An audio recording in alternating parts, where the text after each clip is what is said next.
Business Briefing. I'm Sarah Miller, Vice President of Marketing and Strategic Communications. And today I'm joined by my colleague, Kelly Saunders. So Kelly, welcome back to the show. Well, thanks for having me. First time of 2024 being back on the briefing. I'm Kelly Saunders, Vice President of Policy and Engagement here at SBAM. Always great to be with you in place of Brian today. So I think, All right. Sarah, we're just going to take a minute to acknowledge that it is Martin Luther King Jr. Day. It is. It's the MLK Day of Service. Yes. And so we know that many of you small business owners participate in your respective communities in days of service. We would invite you to share those with us if you've got one and you want to drop it in the comments today, or even send it to SBAM. We love to highlight our members being active in their communities. But I thought also I'd share a quote because we know that all of you small business owners really work hard, and Martin Luther King Jr. was the epitome of service. And so one of his quotes is, if you can't fly, then run. If you can't run, then walk. If you can't walk, then crawl. But whatever you do, do what you have to do to keep moving forward. And we know that all of you work so hard. There's highs and lows, but you just have to keep moving forward. So thanks for doing everything that you do for your communities and for your employees as well. And we just want to take the acknowledgement that today is MLK Day, and we encourage you to be active in your communities. I love that quote that you chose, Kelly, and to keep moving forward, because that's what our members do every day, just like you said it, and what we do here at SBAM on their behalf. We do have a special guest, and before we welcome her, I do want to say a quick welcome to one of our newest members. They're the Snack Guys, which sounds very intriguing. They're located in St. Louis, Michigan. So welcome Brian, Grasso, Shanka, and the rest of the Snack Guys team on behalf of our sponsor, Consumers Credit Union. And again, you can visit Consumers Credit Union at consumerscu.org. They have new branches popping up all over the place. All right, so as we teased out last week, Thursday, we're going to have a more in-depth discussion on the Corporate Transparency Act with Corinne Sprague from Warner Norcross and Judd. So Corinne, welcome to the show. Thank you for having me. And thank you everyone for tuning in and for all you do for your employees, your communities. It's really wonderful to be able to speak with you. Well, Corinne, Brian and I have discussed, or whether Brian has, this is not an area of expertise for me, but we have talked about the Corporate Transparency Act on the show several times, but you're the expert here, and I'm hoping you can start off by reminding us what the Corporate Transparency Act is and why this is important. Sure, absolutely. So a little bit of background, I'm a corporate attorney, so I'm not the cool attorney to talk to at a party because I don't have fun stories, but new legislation is my time to shine. So the Corporate Transparency Act became effective January 1st of this year. So we're about 15 days into it. And it is a new piece of legislation that requires beneficial ownership reporting. And beneficial ownership we'll get into, but it's not just owners. They really want to understand who owns or controls business entities in the US. And the reason that this happened, it was kind of international pressure, because in the EU and a lot of other, large economic states, there is already, and was prior to the CTA, a system that required entities to report who owns them and who controls them. And so the concern with the lack of this kind of transparency accountability system in the US was that the US would become a place for illicit activity, money laundering, other shady uses of funds through LLCs and corporations to occur, because we were this last jurisdiction standing that didn't have governmental reporting of ownership. So in the past, I know a lot of you small business owners go to open up bank accounts, and we love our community bankers and our community credit unions. They're fantastic, but they have huge regulatory obligations. That KYC, know your customer form, and then you spend like 6 days chasing down all the information that you need. That's because really until now, the financial services industry was the gatekeeper. The banks and credit unions were required to gather that information, and that was the guardrail we had. We didn't have the government collecting information. So now Financial Crimes Enforcement Network, or FinCEN, is gathering information on beneficial ownership as a means to crack down, monitor, and where they turn it up, shut down illicit activity in the US through, money and activities by corporations and LLCs and similar entities. Good. So thank you for that very thorough overview. I think in particular, our members are curious, what they're going to need to do next, but why do small business owners really need to pay attention here?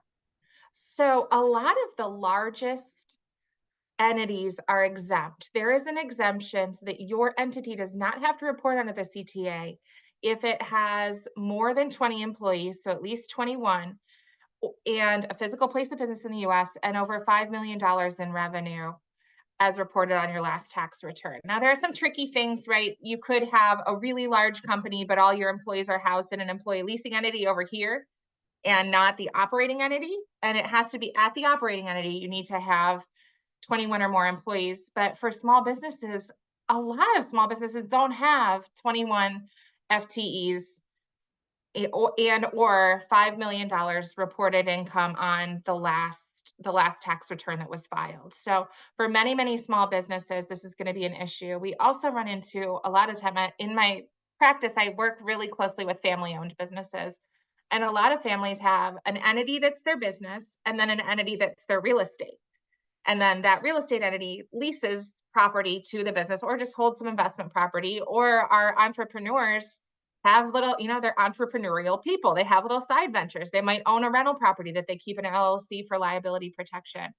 And all of those entities, unless they're exempt because they're, publicly traded, really large, or, like in the financial services industry or other areas that are heavily regulated and therefore exempt, are going to have this new reporting obligation. So beginning, if your entity was in existence as of 12/31/2023, you have until New Year's Eve of this year, 2024, to file your first report.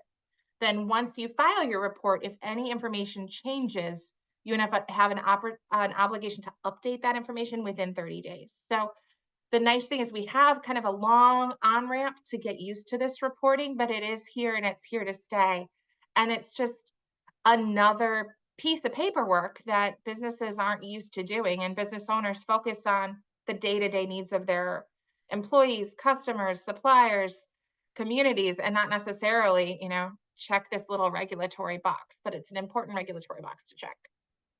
So, I think a lot of our members are, maybe they already have this handled and they're good to go. But if people are just unsure of what they need to do next, is there a sample or a guide of how to complete this documentation available to the average business owner?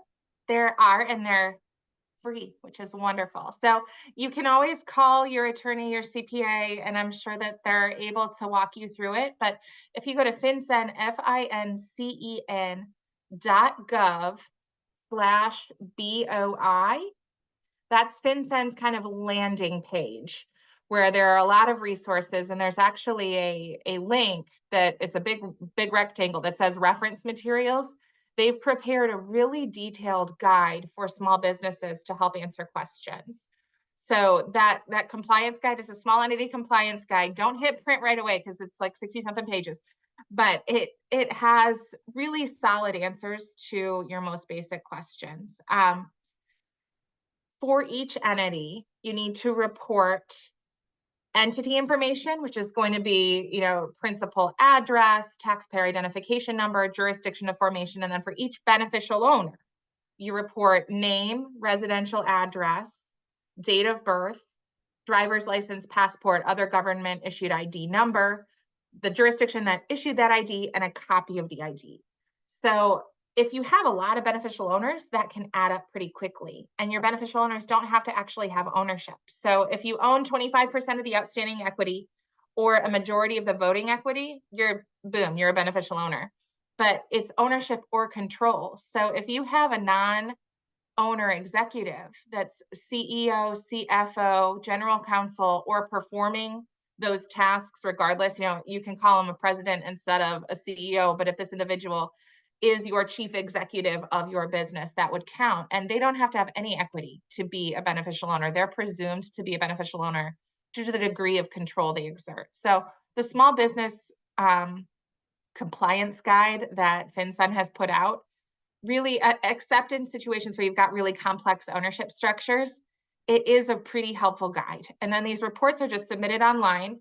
We have been telling clients, hold off, don't do it January 1st, because I don't trust that a new government website is going to work really well right off the bat. And FinCEN wasn't letting us see it until January 1st. But we've played around with it. We've gotten in there, and it's pretty user friendly to the extent that, you know, uploading a picture of your driver's license to the government is user friendly. But it is fairly accessible. I think that if you're capable of running a business, you're more than capable of submitting this report. And you said earlier we had this full calendar year in which to comply. Is that correct? So if your entity was in existence as of December 31st of 2023, you have this full calendar year to file your first report.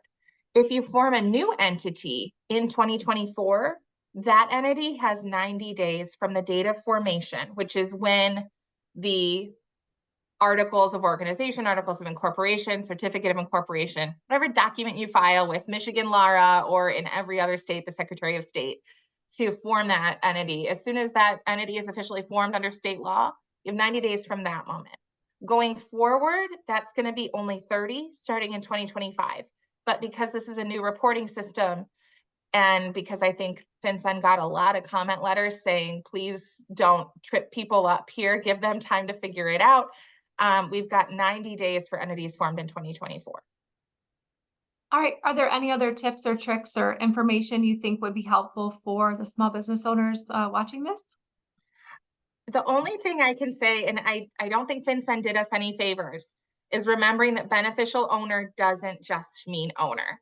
And it is so counterintuitive to think beneficial owner, and here's this executive that has no equity at all. So remembering that when they say owner, they mean own or is in charge of making critical decisions for the entity.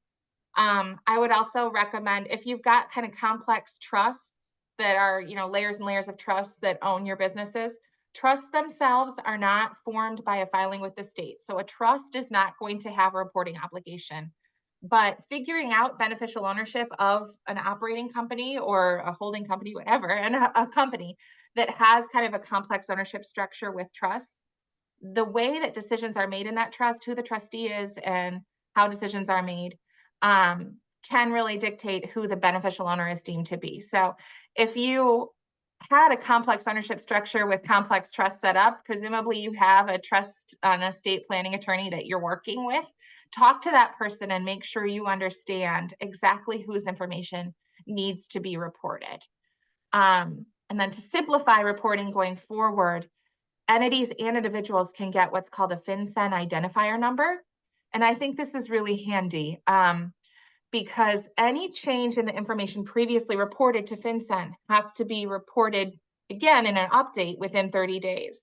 So I'm getting married next year. My last name might change. We're figuring out whether I'm going to change my last name. But if my last name changes, or if I move and I was a beneficial owner whose information was reported, that entity has an obligation to update the report. But if the entity instead said, just get a FinCEN identifier number and we'll send in your name and your identifier number, then at least for people just changing primary residential addresses, you're not tripping into a compliance issue when the business owner is going about their business and doesn't think, oh yeah, when my CFO moved, my entity had a reporting obligation and now I've missed it and I'm facing, you know, potential per day penalties. We're hoping that enforcement is kind of common sense based, but you don't want to be in a position where you're trying to argue against statutory penalties. Absolutely.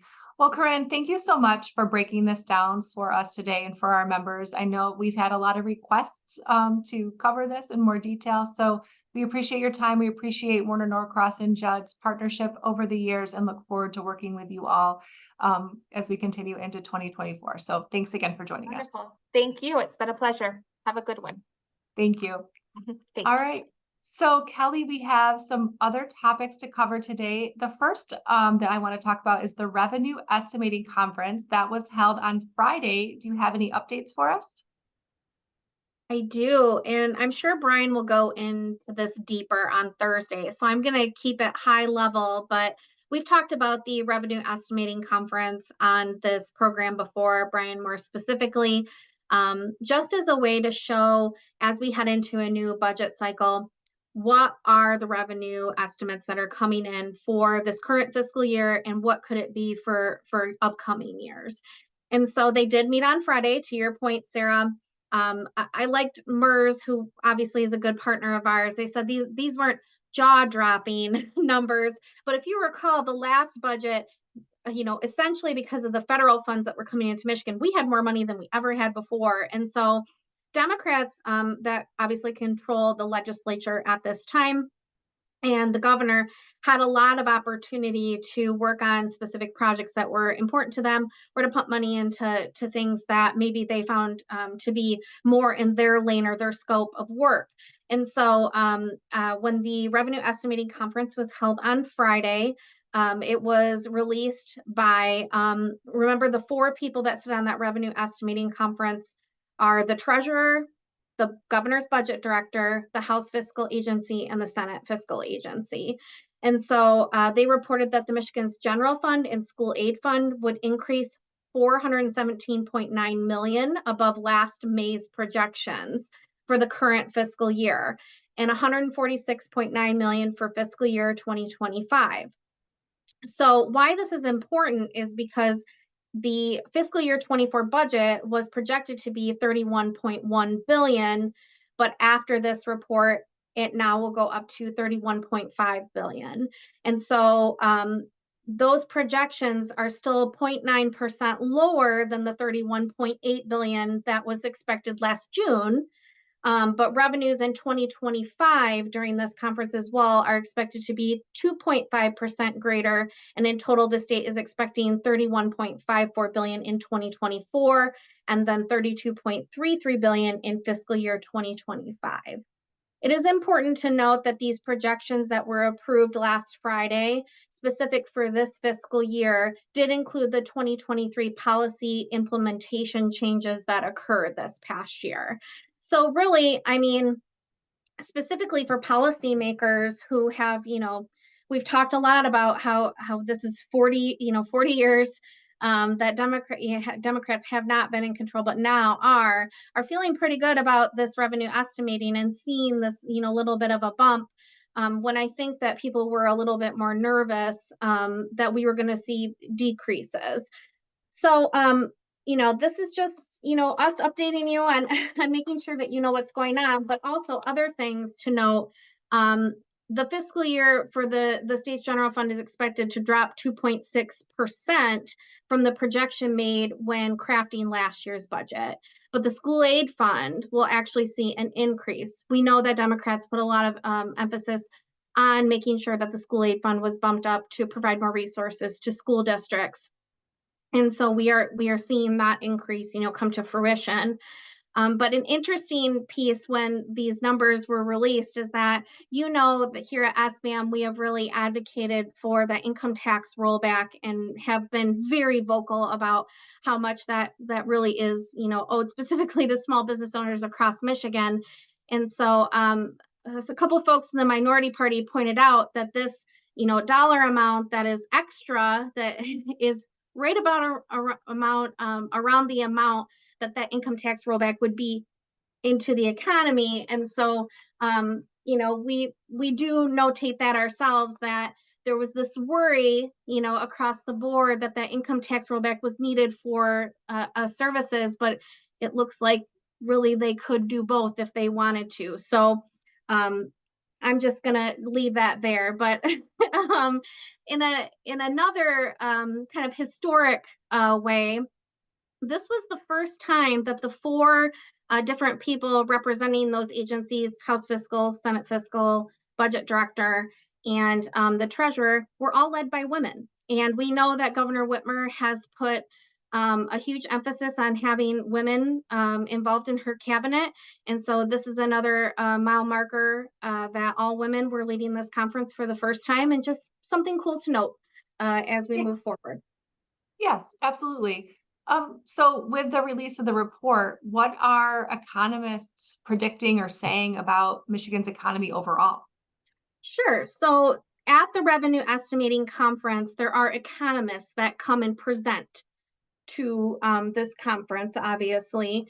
And they were joined this time by the Federal Reserve Bank of Chicago lead, which is interesting. But then also they have partners with the University of Michigan Research Seminar. And so those economists were reinforcing that they see Michigan's economy to be strong and stable.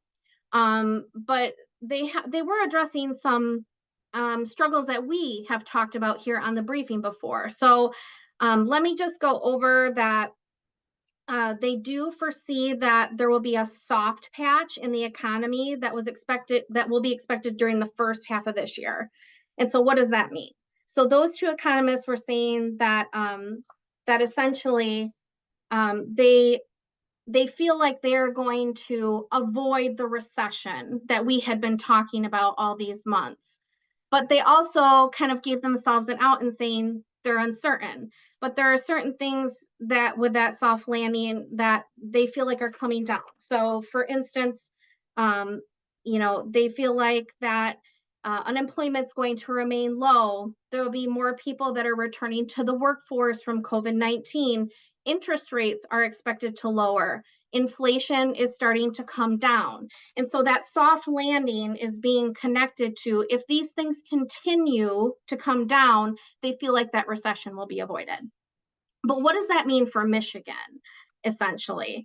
And so those economists said that, forecasting a flat rate for the number of people that would get back into the job market is good, but there are two opposing forces that are working in this sphere, essentially, that would cause that to flatten out. The strong labor market, which is expected to continue for the next few years, but demographics that exist in Michigan. What have we talked about here on the Small Business Briefing several times? We are typically an older state. We have folks in our, in our workforce that tend to work longer, but we are seeing people retire. And so having people retire and not as many people to get back into the workforce with a strong economy and jobs on the line, it goes back to another thing that we've been talking about, which is growing our population, stopping that shrinkage. We've talked about the Growing Michigan Together Council several times, ways to curb this population decrease. And so while the economists are saying that our economy is strong and stable, we do have to figure out how to stop shrinking. We have to figure out how are we going to keep, Michigan on a track of getting people into the workforce here to fill these jobs. And so we know that you as small business owners tell us this all the time. It's extremely hard to find talent. And so finding avenues and ways to keep our people here, but to also then focus on bringing people, to Michigan and enjoying our state, it's going to be a real challenge for us. So strong and stable with caveats. All right. Well, thanks for going through all that, Kelly. That was really helpful. We have one more kind of stateside news item to talk about today, and that's redrawing of some of our legislative district maps. Brian did cover this in a little bit of detail last week, but what's the latest? Yes, so Citizens Independent Redistricting Commission, the gift that keeps giving.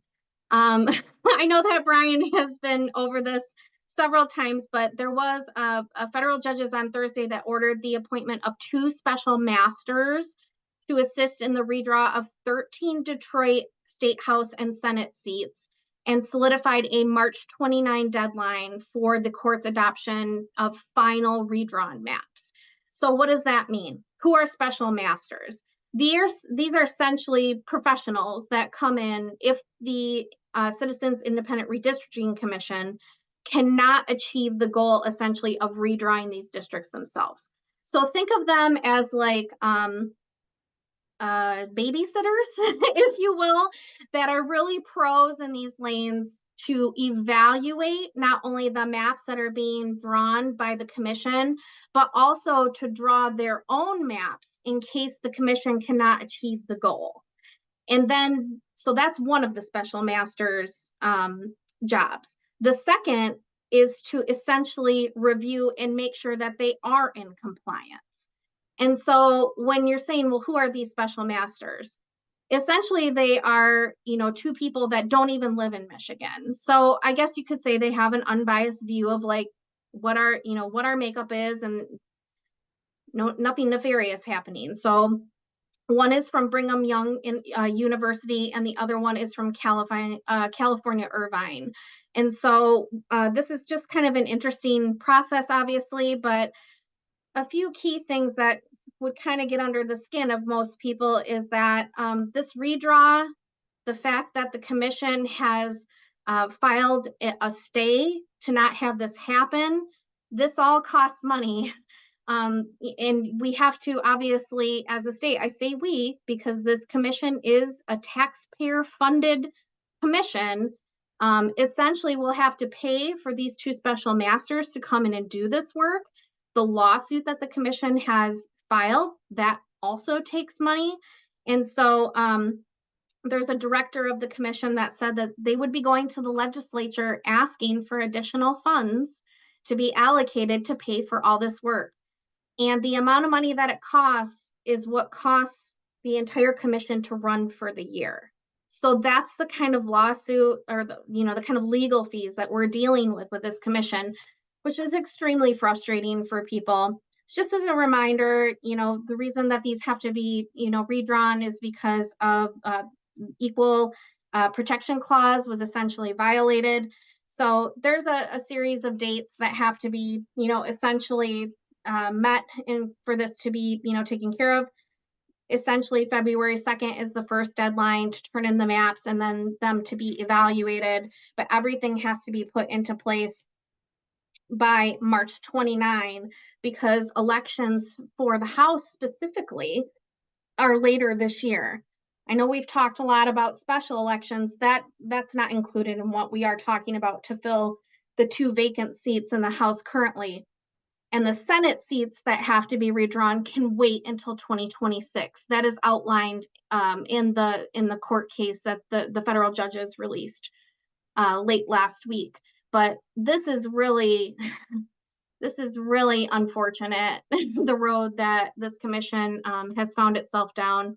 But hopefully it'll get figured out, and the people of Detroit will be represented in the way that they are meant to be represented. So we will keep you updated on this. It's an ever-evolving story.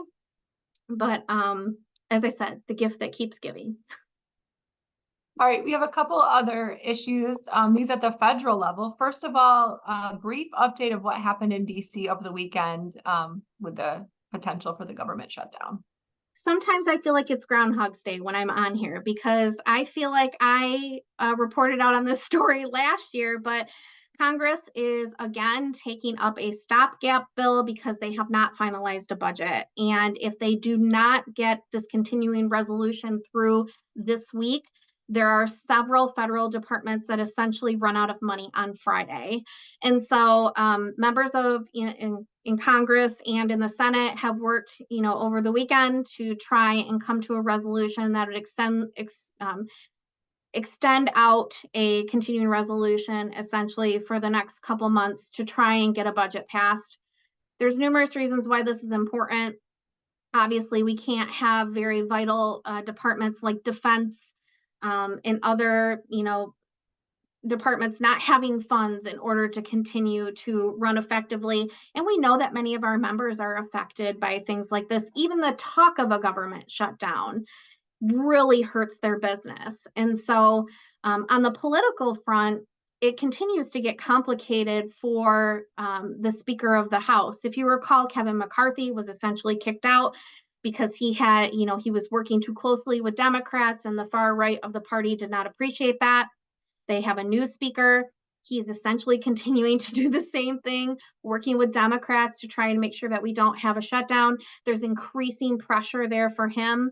And so while I do believe the new speaker believes he's going down the right path, and he is, to make sure that a government shutdown doesn't occur, he is starting to feel the pressure like Speaker McCarthy did in the right side of his party, not, to what they're saying, towing the line and holding the Democrats more accountable on spending. So just a little bit of more drama out of DC. I believe that they are going to vote on it tomorrow, and we will keep you updated on what happens there as well. All right, sounds good. I know we'll have an update on Thursday's show for sure. All right, and then in Iowa, it is we've got some election stuff happening. It's 2024. Here we go. Buckle up. Yes, for better, for worse, there is a presidential election this year. And, many people look forward to this, many people don't. But the Iowa caucuses are tonight. It is bitterly cold in Iowa, much like it is here. But Iowa is the kickoff of the presidential, campaign season. We will look to see what comes out of that.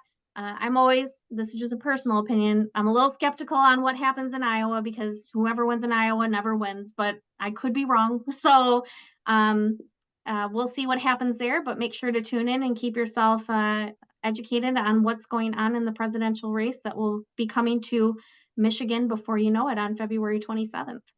Yes, exactly. A little over a month until we vote here in Michigan. All right, so a couple last quick reminders here. Kelly, we're going to be in Midland next week. Why don't you give us a brief update on who's going to join us at that event? Yes, our owner-to-owner train continues, and we will be in Midland next week, Thursday at 4:00 at CMU. I'm going to get the wrong verbiage now. RC. CMURC. Thank you, Sarah. There's a lot of letters in a row. All good. Yes, we are going to get to view the facility itself, and also we will be joined by Representative Schutte, who represents the Midland area. He also has a 100% voting record with SBM issues in 2023.